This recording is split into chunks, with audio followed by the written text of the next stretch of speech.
All right. I want to welcome everyone to this meeting of the newly named Clyde Sukeforth chapter of SABR, formerly known as the Northern New England chapter. I'm Bruce McClure, the chapter chair, and we always hold our meetings in conjunction with the Gardner Waterman chapter of SABR in Vermont, Dr. Clayton Truder, chair. Now, in all seriousness, for just a minute, I want to start with this.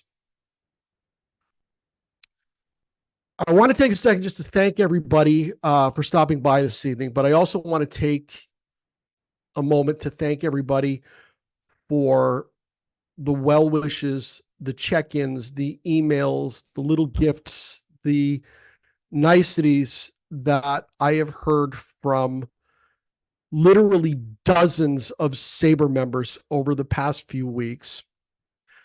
As many of you know, I took a nasty spill in my driveway and broke both bones in my right calf. I enjoyed a few nights of the hospitality of Dartmouth Hitchcock Medical Center here in Lebanon, New Hampshire, and have been recuperating well at home, thanks to a lot of you, some very well-trained physicians, physical therapists, and frankly, my wife too. It's been quite a ride. I have some new hardware in my leg. I've got some great stories. And hopefully I haven't forgotten anybody that has been so beautiful to me over the past few weeks. The one thing I will say is that my driveway may have won the battle, but it didn't win the war. So, having said that, as everybody knows, we ratified the bylaws of the Clyde Sukeforth chapter just a few weeks ago, and that triggered an election cycle for our first ever board of directors. Indeed, that election cycle ended this morning at 9 a.m., and it is now time to reveal the results of that voting and meet the Clyde Sukeforth chapter new board of directors. To start, I want to thank the chapter for entrusting me to be their chair for another term. It's been my pleasure to put this chapter together and on the map for all of you, and you have my word that I am going to be continuing to strive to provide you with more interesting, diverse, and enjoyable baseball content, meetups, and more. And now I have partners to help me in this endeavor, and I would like to introduce the first one. I'd like to introduce my very good friend and vice chair, H.R. Ryan. H.R., where are you, my friend? There you are. Right Why don't here. you unmute and say hello to everybody and tell them a little bit about yourself? Well, I joined SABR a few years ago, but I was not really very involved in it because I live in northern New Hampshire and there really wasn't much going on. And so then Bruce came along and started this wonderful chapter and got me more into it. So now I'm very involved, which is great. I'm originally from New York and I'm a Mets fan, and I married into a Red Sox family, so I'm also a Red Sox fan as well. So Well, we can we discuss a project that you're working on, or can we not do that yet? oh yeah, we can do that. Let's talk about that. Yeah, I just finished the editing of Mark Littell's book, which he was working on when he passed away in 2022, and that should be coming out in the summer. HR is also the author of the Jerry Remy bio at the Bio Project. Have a look at that. It's a really well-written bio. I think it's very thorough. You'll enjoy that. Next up on our cavalcade of stars this evening is our new secretary, John Bauer. John, how you doing tonight, brother? I am well. How are you, Bruce? I am. Oh, you know what? I'm feeling good, even with a broken leg. I'm doing all right, my man. What's going on? All right. So I'm not drinking anything stronger than water at this moment, but hi, everybody. My name is John Bauer. I live just outside of Manchester, New Hampshire, in a town called Bedford. I am not from this part of the country. I moved to New England to take a job with an insurance company as in-house counsel about 5.5 years ago. I've been a SABR member since, about 2009. And for years, it was just a matter of, collecting the journals and reading the articles and engaging a fascination with baseball history. But probably about 10 years ago, I started writing for various SABR publications on a regular basis. So I've been published with either game stories or feature articles in about, I'd say, a dozen SABR publications. Usually have two or three projects going on at any one time, and that's true at the moment. It's writing for SABR is a way to engage my creative side. I'm not artistic, so painting isn't an option, but researching and writing about baseball is. And this opportunity, when saw that this was a club that was looking for a secretary, it's kind of up my alley as a corporate lawyer to do these kinds of things, and it's a way to become more engaged with the chapter. So looking forward to being more involved and looking forward to working with and sharing a common love of baseball with all of you. That's terrific. Thanks, John. I want to take the next step and move on to our new membership lead. His name is Michael Lewis. Mike, where are you, my dude? There you are. How you doing tonight, brother? I am doing well. Up here in South Portland, Maine. Excited to tackle the membership lead. Uh, I'm a young SABR member. I've only been a member for about 4.5 years now. But I was really excited when they put together the chapter, and we were all aligned under your guidance, and I'm excited to take on this membership lead role. My I actually spend a lot of my time doing creative work around baseball, so I do the paintings that John doesn't do. I've been painting a 1979 Topps card every single day this year. So that's one project that I've been doing. Thus far this year, I have uh, done a few drawings of Clemente, a couple old Boston stars that I should remember their names of, but I cannot right now. I'm sorry, I am not a Boston fan. uh, I'm a Mets fan through and through. And I am interested in, I want to start doing some research on the New York Penn League here pretty soon. Because that was where the digs where I grew up. I grew up near Watertown, New York, where they had an Indians farm team for years. That's fantastic. I got a question for you, Mike, before I let you go. You're painting a 1979 Topps card every day. What made you choose that set? Uh, my favorite player uh to collect baseball card wise has been Ozzie Smith. Ah, okay. And the 1979 Ozzie Smith card, I think beyond that mantle that everybody wants, I think is the most beautiful card that's out there. The sideburns, the everything. It's awesome. That's cool. That's cool. I'm not a painter nor am I a writer, so I don't know. I'm still thinking I'm going to be sticking out like a sore thumb around here, but I'll do my best. But I So will say finally, that you sit in there and you look exactly like a TV broadcaster when you're doing your thing. So you got your own art form. I appreciate that, Mike. Thank you very much. That's very kind of you.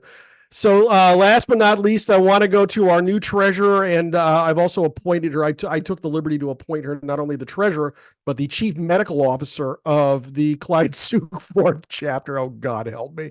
Uh, uh, this is my wife, Molly. Molly, how you doing? Say hello to everybody. Hi, all. So I actually haven't been an official member of SABR for that long. But I always kind of looked over Bruce's shoulder and read some of the journals that we would get in the mail. I did participate in the Found Poetry Project and was published in that. And I've written articles for our newsletter in the past, which I know that in the coming months we do want to revive. Bruce and I have talked about that, and HR was a magnificent asset to edit that. But I just am looking forward to working together with you guys, and I know Bruce has an idea about honoring Clyde Sukeforth, and just really enjoying baseball altogether. Oh, honey, Alec has a better Yep, connection. Alec has made it back in. There's a story actually behind Molly joining Saber. She joined at Saber 50 in Baltimore after I was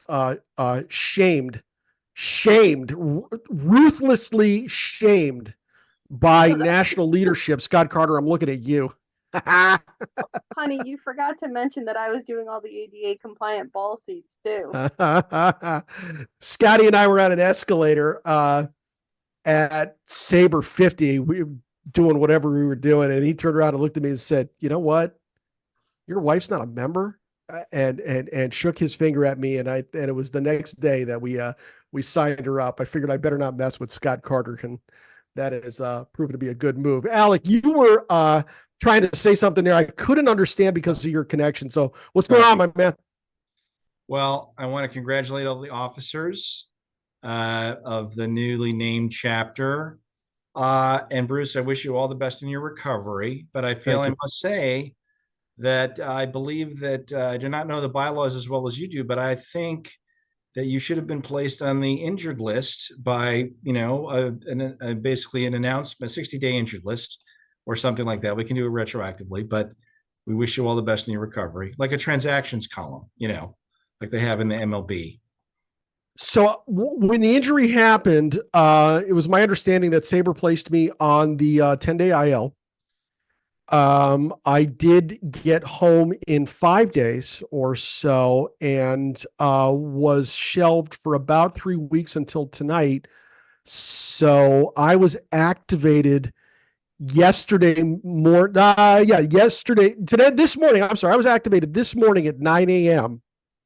to begin this fiasco, and here I am. So I'm great from the waist up right now. So you're a faster recovery path than, let's say, Trevor Story or other people that we know. Yes. Right. Yes. Yes. Now that does not indicate the fact that I am not going to be able to walk out of this room tonight after this meeting with unaided, because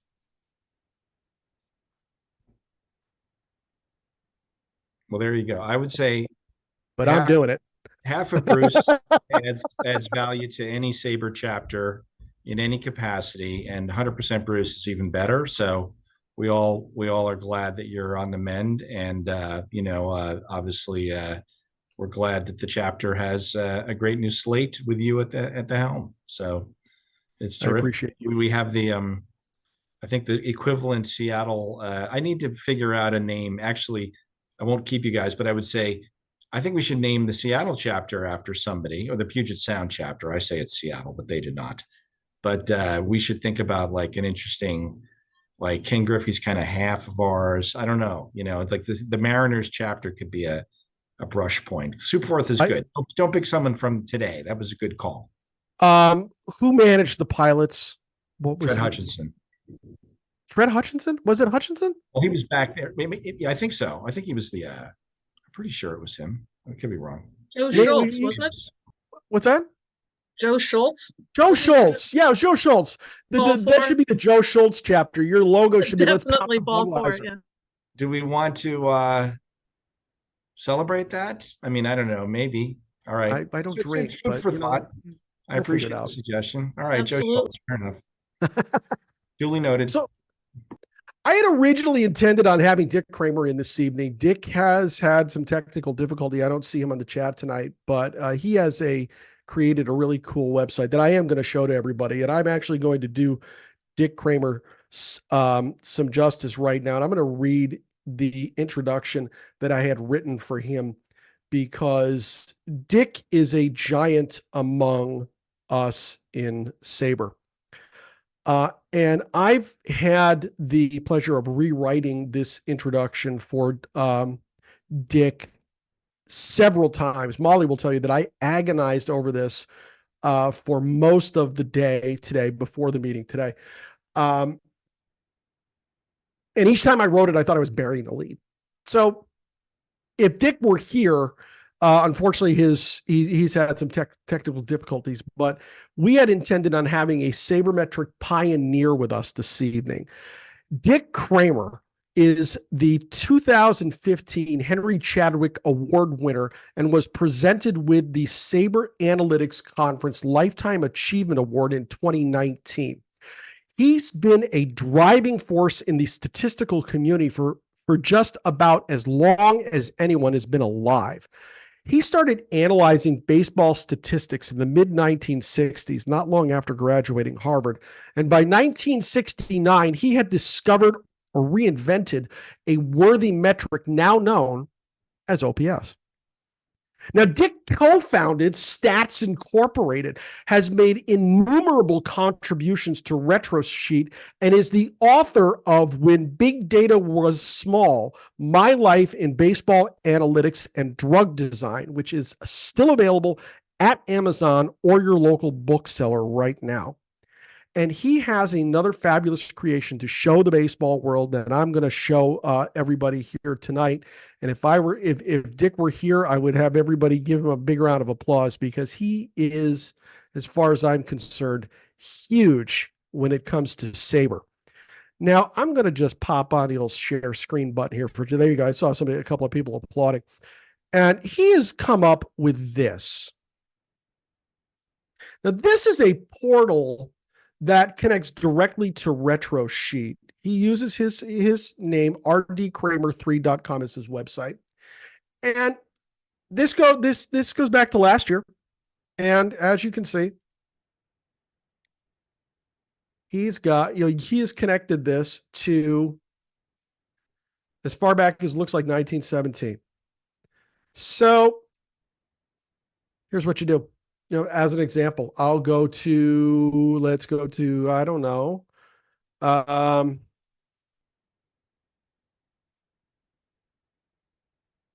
a little too fast here. I'm going to go to 1975.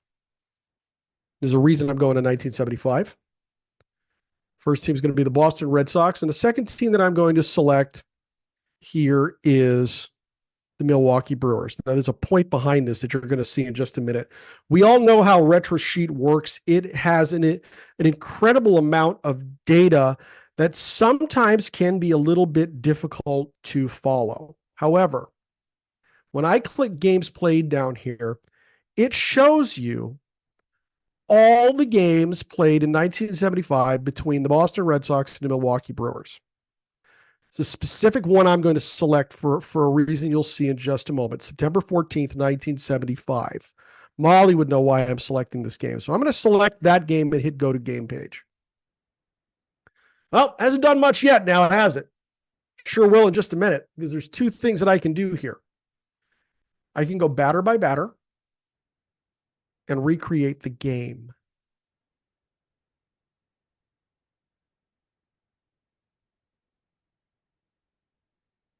You can actually watch through this score sheet historic games unfold. And I'm going to go through this, as you can see. And if I hit finish game, we'll see what will happen in just a moment.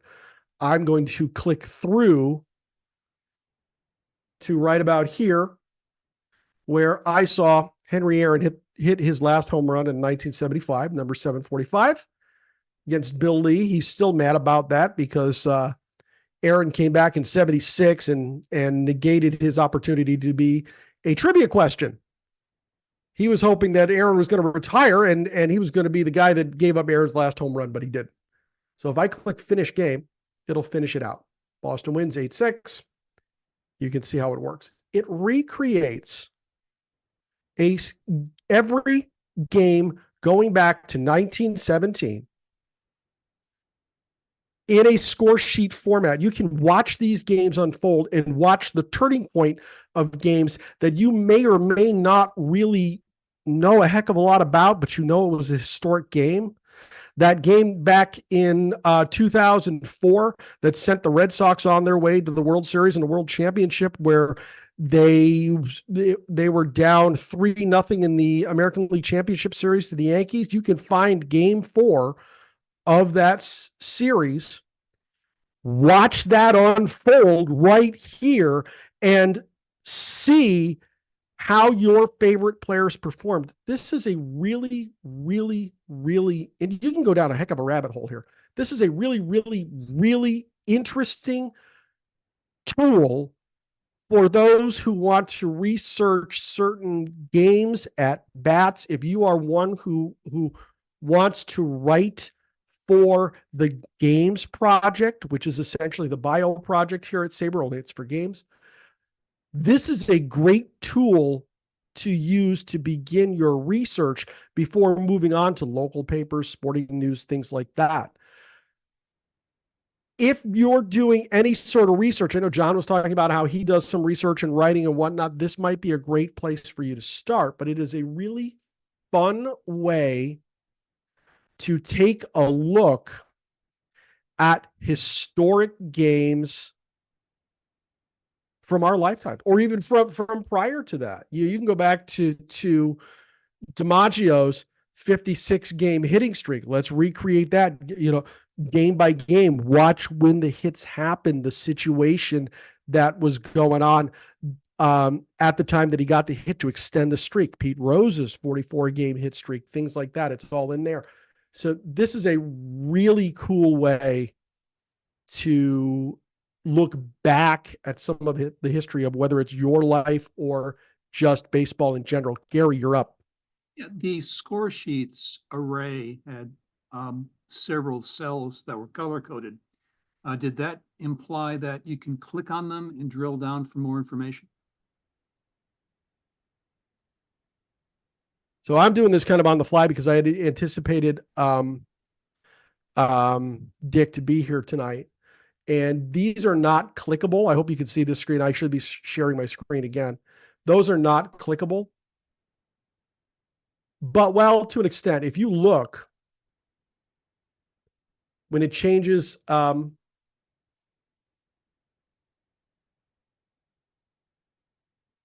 he did tell me that this is the first iteration. He's working on cleaning it up. If I double click on some of these, it will tell me some information, mostly when you see the semicolon. At some point, I'd like to have Dick on so that he can clarify some of the points that I don't know. But I wanted to make sure that I did at his creation some justice, because I think it's just a great tool to begin your research on games or even players for whatever project you might be working on, especially the games project, obviously. But it's a really cool thing to have around. At least I think so. And I hope that Dick will be able to stop by some night and give us a little bit more information. And Dick, if you're watching this after the fact, I want to thank you for allowing me to show that off. And let's get you in here sometime. So super cool little idea. I hope everybody will go to it, rdkramer3.com, and that will take you to his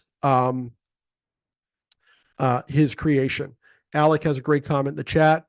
There is an iPhone app called Baseball Odds where you can calculate the game odd probabilities based on score and runners and inning. And that could be used in conjunction with Dick's app for comparison on players. It could be used for one of Dick's researched topics over the years, clutch hitting, things like that. Correct me if I'm wrong, Alec. Yeah, I mean, you basically say like bases loaded, one out, and like what are our chances of winning the game? And so it's kind of cool to follow along when you're not like ESPN obviously shows it kind of live, but Yep. It's just a good little app. Actually, he could probably tie it into this thing anyway. Like he could build a 2.0 where you could just say the Red Sox are down 3-0 in the seventh, and it doesn't factor in who's at bat or whatever, but it's just based on the distribution of outcomes over time. But yeah, you could say, well, what are the odds that let's say in 1975, later in the year, I believe the seventh game, like the Red Sox were up 3-0 against the Reds. Like, what were the odds that they were going to win that game? Right.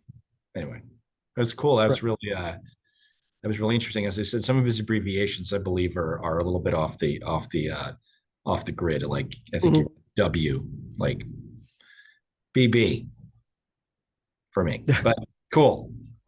It's a really cool tool. And I think with a little bit of practice, for lack of a better term, with the tool, you'll be able to use it really easily. I'm sure Dick is going to be polishing it up over time too. And it's from a giant in our sport. He researched clutch hitting before clutch hitting became something that was tremendously in vogue. He, like I said earlier, he began stats. He worked with Bill James. He's a giant in statistical information. And this is just his latest creation. And I think it's great. It's a tool for all of us. Fantastic stuff by Dick Kramer, man. Let's get him in here so we can thank him one night. But we are now about a month into the season? 3 weeks? How's everybody feeling about their team so far? There's a couple of people in here I'm not sure I want to talk to about that. I'm feeling okay right now. Despite the fact that Jackson Holiday's not hitting, he's going to hit. Don't worry. For those who don't know, I'm a bit of an Orioles fan. But I'm feeling good. We got some wins under our belt. We're a half game up on the Yankees, and let's see how we do. Keep going, Mike. I'm going to go to you because you've got your hand up there. Go ahead, Mike. I just have one question, Bruce, and please don't take it in the wrong way. Here it I just want comes. to know if Jackson Holliday slides home in a game-winning situation, is he going to hit the plate? Wow. That hurts. That was a dig on Matt Holliday. Sorry. That hurts my heart. Well, his dad, you know? No. Gee, you're fired. I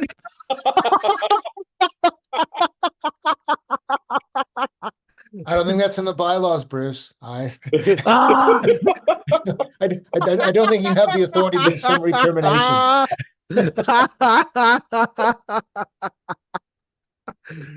I think Gus was shaking his paw at you in just a moment ago. So I believe that Gus the Sabercat is disgusted with you right now, Mike, but that's all right. Alec, you're up. Save me. Well, I think that another app that he could build on was like Bonehead Plays, like in that tool you were just showing us. So that would be cool. You could have like an exclamation point. I think the Reds game last night, was it that these guys were in first and second and somebody hit the ball off the wall and they both got tagged out or something? Did you guys see that? Raj, you're a Reds fan, right? I sure am, but I did not see anything like that. I'm sorry, miss. Could you give more information? Yeah, I'll drop it in the chat. Okay. I would say, hailing from Seattle, relatively new Mariners fan, I would say the glass is half full. We're 11-11. But George Kirby, Castillo, Crawford, and Rodriguez, who are 4 of their 6 best players, have been bad, right? So I would say if you'd known at the beginning of the season how bad they would be, like George Kirby's ERA is like 6, like that you would think the things were terrible. But now they're 11-11 and they are like 4 games ahead of the Astros. So I would say the arrow's pointing up a little bit, but we all know it's a long season. But I would say cautiously optimistic. I've stopped going. The first 2 games, I think they got a combined like 2 hits and 5 errors, and including the Red Sox game. So since I've left, I will take credit for their turnaround. I want to go to Perry Barber, who has a special guest on her lap right now. Perry, who do we have here? I mean, if we're going to get Gus the Sabercat in, we're going to get there we go. This is Lucy in the Sky with Diamonds, Oh. because her name at the shelter where I got her was Lucy, and I wanted to change it because all my cats have baseball related names, but my housemate liked Lucy, so I just added in the sky with diamonds to Perfect. make it baseball. So Perfect. hi, Are Gus. Gus has been instrumental in my recovery. He Cats shakes have his a paw way at of me. making everything better. He shakes his paw at me when he thinks I'm going to be doing something that is not right. Andy Heckroth will be gracing us with his kitty as well in a minute. But he makes sure that I am safe at all times. Are you up north, Perry, or are you down south right now? No, I'm in Florida where it's almost 90 degrees today, it feels like. And Ugh. a few days ago, it was down in the 70s and really nice. And anyway, it's a little odd right now. But I did want to say HR. I knew Mark Littell. We and I were friends online. I never met him in person, but we corresponded for several years, and I always found him delightful. Even though we didn't exactly align on a lot of subjects, but he was a very funny and warm and genuine guy. And I'm glad that you're finishing his book. He wrote a few books that I've enjoyed, so I recommend them to anybody. Mark good. Littell, I'm glad he gave up Chris Chambliss's home run in the 76 Playoff. series. So that's Yep. his claim to fame. Also, Bruce, I love the representation of those concepts in the charts that you were showing us. And I'm sure everybody must know that baseballreference.com has actual narratives that are, like sentence constructions of what Right. those charts show to sort of add, a little English to that. Yeah. So it adds, they sort of do a great job of, complementing each other. And I love reading those narratives on baseballreference.com. They're pretty amazing. That's to see actually it a in very, there. very good point. Baseball Reference does a great job in that. What I love Yeah. about it is the fact that you can go batter to batter, and it's like theater of the mind. It's almost Yes. like radio on your computer screen. You can go back in time and hear your favorite announcer in the back of your head and recreate that game for yourself. That's and using the narratives on Baseball Reference, just like you said, will open it up even further. And isn't that just one of the most wonderful, beautiful things about baseball, that it triggers so many floods of memories so easily and so often, just with a few digits on a page, a few decimal points. It's amazing that it can do that and sort of cut across all political boundaries and get a bunch of us together to talk about something that we have in common instead of something that makes us mad at each other. So, and Right. I would like to say that it's very possible to be a Mets fan and a Boston Red Sox fan. I am too. So, Oh, cool. There you go. Yeah, I Yes. mean, it makes perfect sense, right? I mean, Absolutely. to me anyway. I had to Yeah. convince my husband that Met fans hate the Yankees even more than the Red Sox. So the Red Sox fans I'm do. not that. I don't hate the Yankees just because I love the Mets, but I can. I hate to the me, Yankees. Yeah. Well, Not they're the in a players. different I league. hate the team. I don't hate the players are all right. But I wanted to mention, Perry, that Mark was very supportive of women in baseball. Did you find that also? Once I had to read him the Riot Act about that very thing, and I give him a lot of credit. Instead of getting defensive and saying, well, I'm a big supporter of women's rights, blah, blah, blah, he took a step back and gave what I was saying to him some thought, and kind of I could see a sort of shift in his thinking. And good. it was yeah, that's why I really liked him so much, because he was just a very genuine guy, very thoughtful, and I appreciated that about him. Good. Glad to hear that. Let's go to Gary Joquin. Gary, how you doing? I just wanted to segue on Perry's comment about her cat Lucy with Sky with Diamonds. About a year ago, my wife adopted Aw. a kitten that our daughter named Button, and I was at the vet not too long afterwards, and confirming his name upon dropping him off. And I just realized that his full name was Cute as a Button. That's terrific. Gus's full name is Gustav Xavier.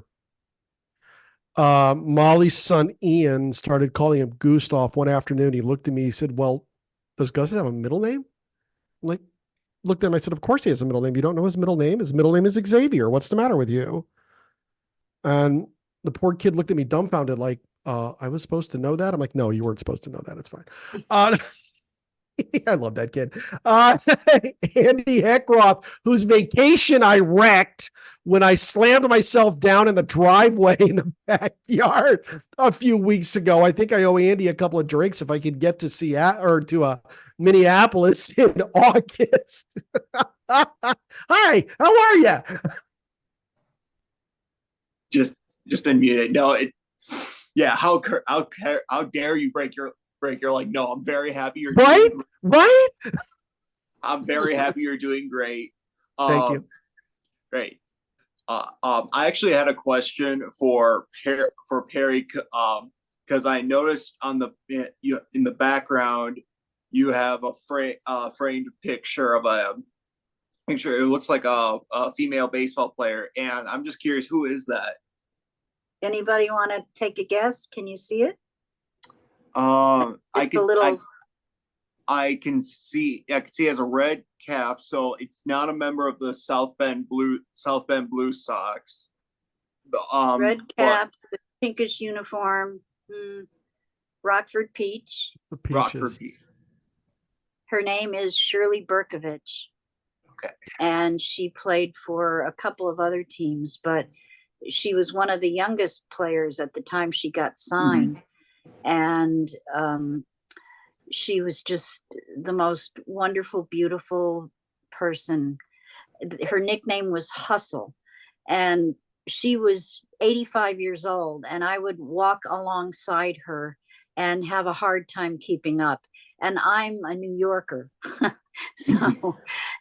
But well into her 80s, she was always active, and she was one of the founding members of the International Women's Baseball Center, which has embarked upon a lot of really good projects to shine a light on what girls and women are accomplishing in the realm and the industry of baseball. And Shirley was one of the guiding lights of that organization's founding. And she died year before last. She had a stroke and she died not long afterwards. But her influence extends, decades and probably on into the next century. And my friend Margie Lawrence painted that. Margie Lawrence is an artist out of Chicago, and she knew Shirley and painted that in her honor. And she painted it specifically to display at the museum in Rockford, Illinois, that the International Women's Baseball Center is now raising funds to construct. We've raised more than $5 million in the last few years, but we've got about 10 million more to go before we actually break ground. So right now I'm the safekeeper of Shirley's painting until the museum has a place for it. So thank you for asking, Andy. I do that on purpose. You're welcome. That's asked about it. So I appreciate it. I live in South Bend, Indiana, so we still talk about the South Bend Blue Sox. Oh, sure. And South Bend is one of the biggest repositories of relics and memorabilia from the league. So yeah, you're in the hotbed of the AAGPBL. Oh yeah. I've been fortunate to have, when my parents visited. I'm originally from Iowa, so they came over from Iowa, and we went to the History Museum in South Bend, and they still have a section of it for the AAGPBL. So, and I believe Betsy Jocham is still with us at 102. She played from 1943 She died pretty recently, I think. I could be wrong, but I could be wrong too, but she was still living. I know Gene Felt passed away. Yeah. she was living out in South Carolina, but I last I checked, Betsy was still living, but I could be wrong.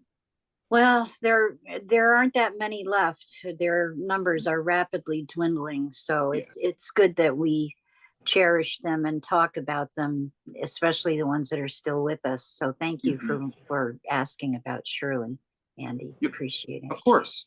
Oh, and by the way, Bruce and friends, this is Harper. He's kind of hiding. There's Aw. Harper. Yep, Harper. he's my little baby. He's my little boy. Yeah. So as a baseball fan, even though I'm a Cardinals fan, I like watching Bryce Harper play. So I kept the name. So that was Harper's name when I adopted him. Am I frozen or okay? Never mind. Nope, you're perfect. Okay. I kept the name Harper because I enjoy Bryce Harper playing, but also I'm full-time librarian.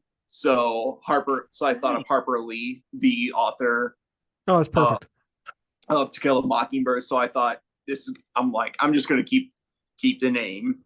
And so he is my little boy, and he's been by my side during the Cardinals season, which has been all over the place. How you There feeling was about a your Cardinals, player for Andy? the Braves named Brian Harper, That's who right. I happen to remember because the only foul ball I've ever caught at a major league ball game he hit. So I caught it at Shea. So I just think of the Cardinals. I believe Brian Harper was on the Cardinals 1985 team, and I think he delivered the RBI that put the Cardinals up 1-0 in the Game 6 with Don Deckinger. I think Harper was the one who gave the Cardinals the 1-0 lead. It's either he scored the run or he delivered the RBI. As far as my Cardinals, the season hasn't gone off the rails. But it's just hanging by a thread. They're 10-13. They're still last in the Central. The pitching's improved. I really, really like Sonny Gray. But the offense has just got to be better. Thankfully, they just had a walk-off win over Arizona, and Goldschmidt homered, and Nolan Gorman homered to give us the first walk-off win of the season. So they just got swept. They got swept by Milwaukee, and the fans booed the team. So if they win this series against Arizona, things will hopefully be better. But I'm pessimistic. Well, It's April. it's April. Yeah, there you go. Yeah, all Cardinal fans right now are just kind of like super stressed after last year, but it's April. If you're a Did White they get Sox the fan, uniform thing straightened out? The Cardinals? They had some geez. uniform issue that I heard. Everybody does. Yeah. They had something like they had 2 different shades of gray and 2 different shades of this in the same uniform. And I thought the Cardinals always had the most beautiful uniforms, and to screw them up like that would be very annoying. Yeah, I can't tell you. I mean, I'm sure everyone in this group is probably feeling the same way. Just the uniforms in general just are not. I can deal with the smaller letters because I can remember the teams with the 60s had small letter, but the design and everything else is just got off. Material. Yeah, the material seems Right. really thin and flimsy and kind of sticky. Somebody slid into home a couple of nights ago and tore the pant all the way down the side of there. I remember. Yep. Now that I have the Just whole like board. stickers. Yeah, right. Yep. Yeah, now that I have the whole board here, I may want to make a note for next time we get together that one of the things we might want to consider is a Clyde Sukeforth chapter subcommittee of the Cats of SABR. Dixie Durango. Dixie, how are you, my friend? Hey, I'm Dixie. fine since I just returned from the 19th century conference in I Cooperstown. want to talk about that. Just the other day. I'm fine. When you go to the 19th century conference, for those of you who have never been to one, You listen to great presentations and then you eat, and then you listen to more presentations and you eat, and then you listen to more presentations and you eat again. That's basically the way it goes for 2 days. But I'm missing one name for my kitty lineup card here, Michael Lewis. Who is that kitty? Yes, please, Mike. I am also a librarian, so I have that is he's a one-eyed cat, came from the shelter as such. He is Herman Meowville because he would very likely take the harpoon to the whale. That's awesome. And then I have a gray tabby who's named Virginia Woolf. Virginia. Aw, Very good. Wow, we have some literary people in this group, it seems yeah. like. While we have librarians here, I'm going to ask you the same question I asked Cassidy Lint last week when I was in Cooperstown, and that is, why is National Library Week not connected to National Librarian Day? Can anyone explain that? Because then librarians get 8 days instead of 1. How did I do? National School Library Month. National Librarian Day was during that. Oh, Librarian Day is the 16th, but the week before that is when National Library Week is. It We doesn't just make want any more. sense. We want more accolades. Nobody sees us. We're quiet mum people, you know? Right? We're a big Love it. deal. And let me just say, Andy, the Brewers, man, the Brewers stink. That whole they left a sour taste in my mouth that first series of the year with Rhys Hoskins and being his crybaby business on my poor squirrel. I believe he homered in the second game. He sure did. Oh, Andy just froze. Oh no. Man, Mike, you shot that right across the bow. That was nuts. Wow. Gary, you're up.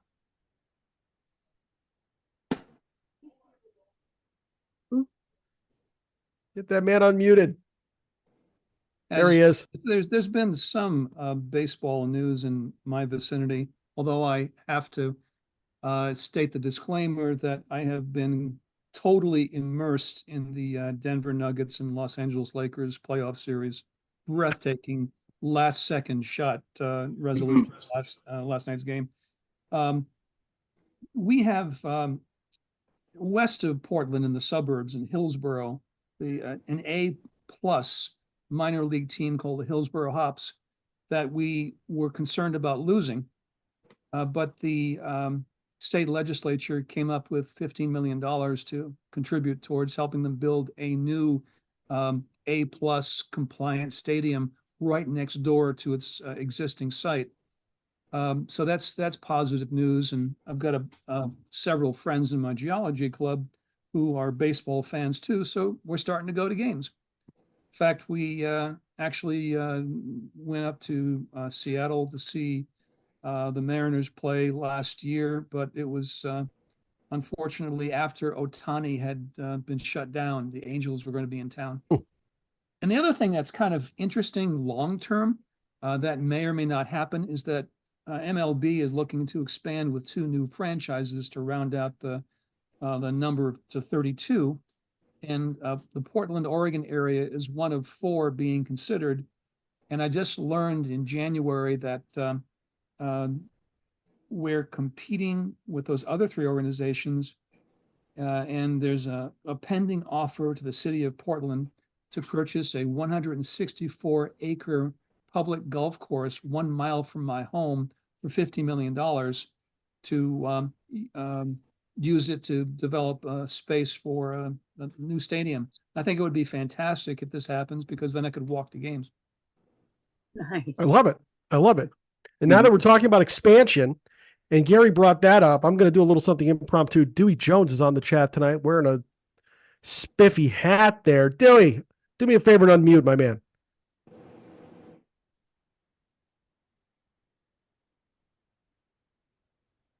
We're going to get Dewey in. Dewey, how are you doing tonight, my man? Good, good. So here's my question for you, because Gary brought up that giant E word in expansion. Yeah. How about Montreal gets another shot. What's your opinion on that? I'd love to see that. I think Montreal is a good location. I'm not sure going back to the same venue, either Jerry Park or the Olympic Stadium, but perhaps something more traditional, a more traditional ballpark. The old stadium, for the few people that rattled around in there, it sounded like marbles in a shoebox at times. Well, when that place was banged out, it was loud. It was a lot of fun. Oh yeah.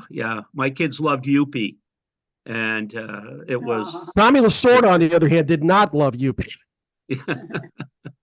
If anybody hasn't seen that clip, go out to YouTube, search Tommy Lasorda and Yuppie, Youppi. It is hysterical. Yeah. Joey, who's your team now? My team? Yeah. I follow the Red Sox. I also follow the Nationals and the Braves. So you do follow the Nationals, even after they moved from Montreal. What's your feeling on any of those teams so far this year?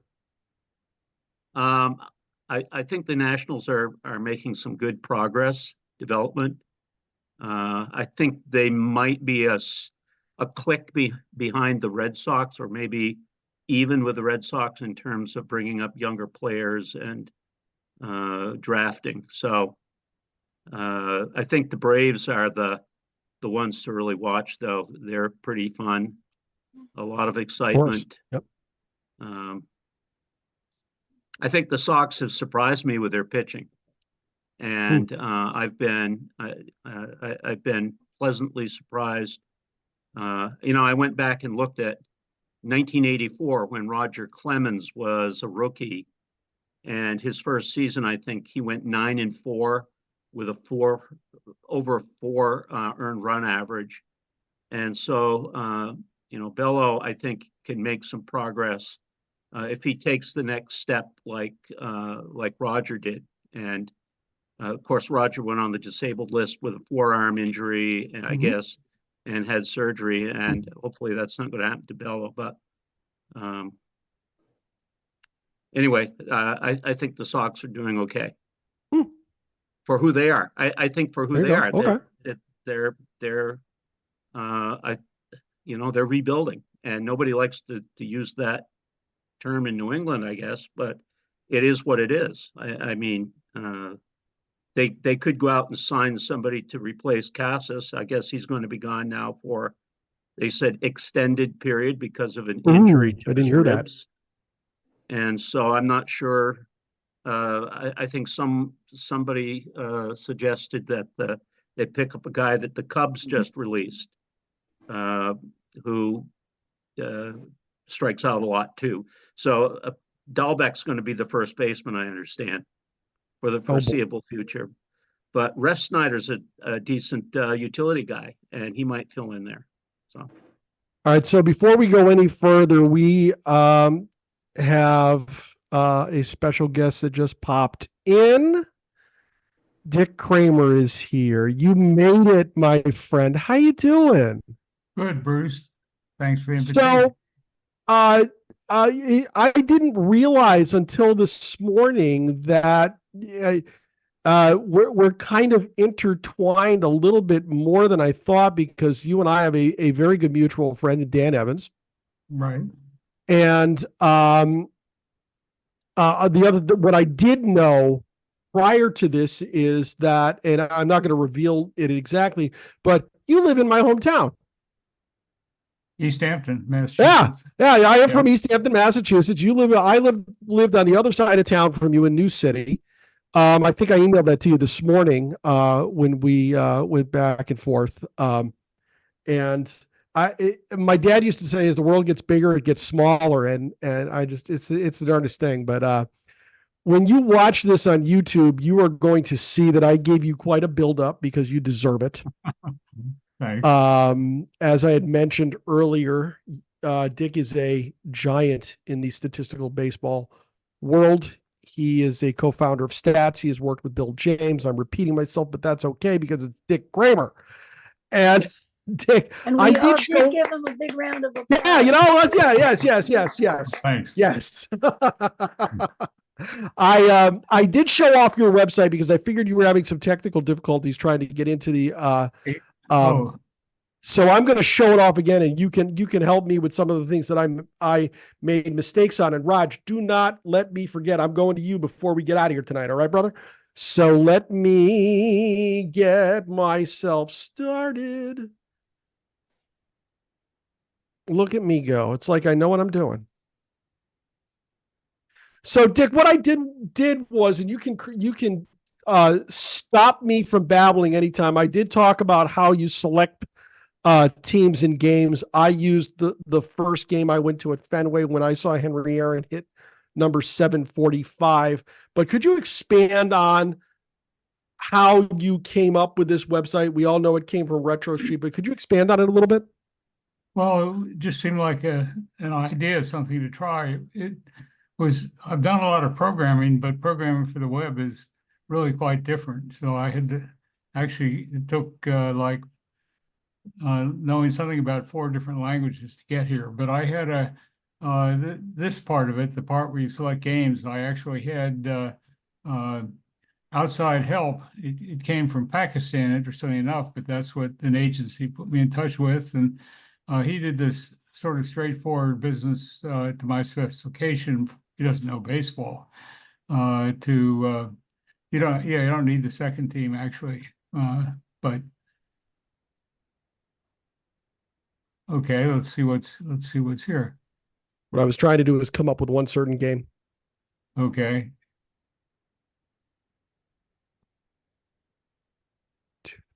This is a big year, of course. Oh, yes. Oh, yeah. Okay. You start and you see this blank square. Well, you're going through all that. You can just go batter by batter. Maybe there's something we should talk about. There's a actually the little bar on the first thing. You see the bar after the G153.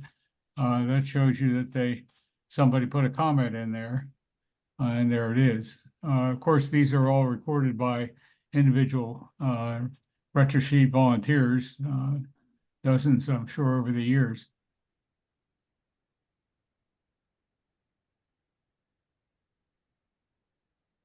So I'm going through them. Here's the second inning. FCX is interesting. If an FC, there's 2 possibilities. You can either be out, somebody can be out, or somebody can reach base. So there's a comment bar again, so you can know that this is one. We can do by counting the outs, of course, but just to make a comment, go ahead. That's good.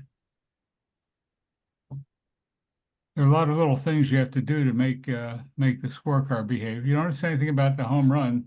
We all know what happens after a single home run. There's no special.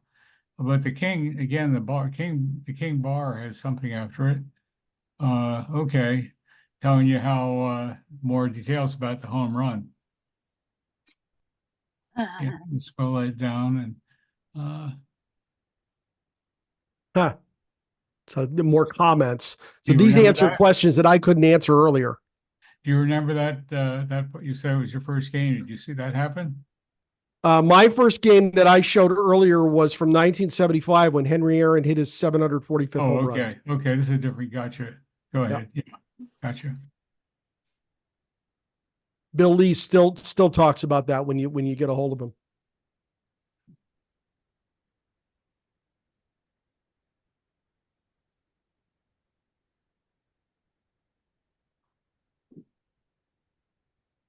Okay. You can also see that, well, you can see that one run score on a batted ball or something associated with that batter. And it's not just station to station here. So it gives you the little semicolon saying, take a look. It's not automatic here. Have you shown what happens, by the way, if you hit, okay, the Yankee rally is continuing. Have you shown what happens if you see what do with retro, if you check that box? No. Want me to check it? Yeah, go ahead. And if you go back to that last play for you. Now you'll also see at the bottom what the retro sheet That's the input data there. The This pitch, gives you more idea of how it was programmed. yes, of how the game was. Yep. Sometimes it's hard to see from these little shorthand things exactly what did happen, but you've always got that as a backup.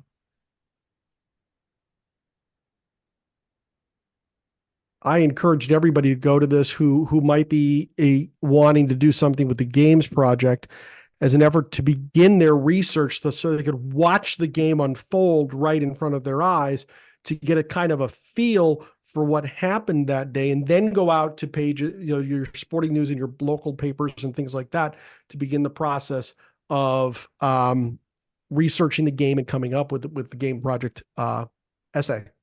That's a good idea, Bruce. People hopefully find ways to use this and enjoy this. Okay, okay. The Red Sox are rallying. You can Here we go. Or the Yankees rather. You can see that you can also see, you've talked about the green bar, I'm sure, that the Red Sox probability of winning, the visiting team's probabilities increased. Alec was asking about this earlier. Okay, it shows sort of an approximation of what the chances of the visiting team winning the game are at this point. You can also see there's a little bit about, now that's a complicated play there. It's quite a lot of things happened. There was somehow, you don't know how, OA says out advancing, but it doesn't say, it wasn't something you put a label on, whatever it was. Where was that? Drat. Where was that play? I think it was that one, I think. Sierra. Yeah. I think the Red Sox threw it around the infield a little bit in that inning. Yeah. If I recall correctly, we're getting into the late stages of the game, and if I recall correctly, this is where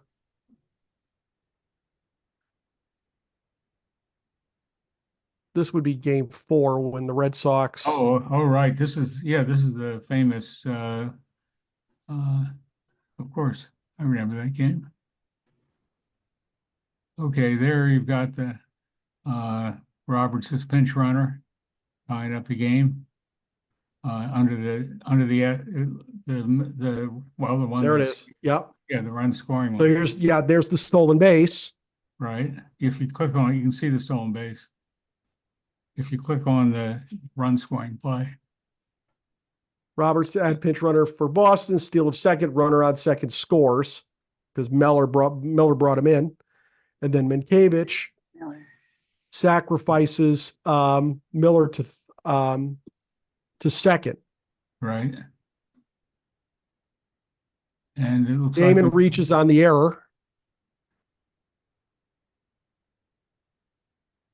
Cabrera strikes out. The suspense continues. I don't know what the walk is. Defensive indifference, runner on first to second. So they get 1. Tie the game. Tied the game. Start of the miracle comeback. And we can see, and I'm going to finish the game out. They end at the 12th with the 2 runs. Ramirez singles and Ortiz, of course. Did you talk about the little square brackets? You see those wherever? No, you're better at this than I am. Well, yeah, I hope so. Captain Obvious here. But wherever you see a little square bracket like that, it means some substitution of some kind. Okay. And at the end of the game, you can actually see with the columns where the starter somebody was substituted at some point in the game. So that's it. For some reason, I thought we were starting at 8. I apologize. Oh, you have nothing to worry about, Dick. I'm just happy you're here. This is it's such a wonderful tool. I think it's going to be a boon to those who are working with the games project. And I was just so happy when you showed this off to me that I could get you in to try to debut this to everybody. This will be on YouTube in a day or two after we have our, finish our meeting. And I think it's going to be a terrific tool for researchers, and just another feather in a statistical giant's cap. Well, I named it right. Thanks. I named it Retro Play Ball, which Dan Evans enjoyed because long ago and far away, when he was just a Cub, he had a job with the White Sox, and that was the No starting. pun intended. And what he did was run a program that I'd written that the A's and the White Sox and Astros and Yankees at various times used. That was the start of Stats Inc. But Dan, he's not the Doug Melvin was also he did that for the Yankees, and he too became a general manager. It was so that was at least 40 years ago. Oh, super cool stuff. Gary, you're up. Yeah, question about the user interface. During any inning, when more than 9 batters come to the plate. Oh, good, very good question. Yes. How does the interface respond?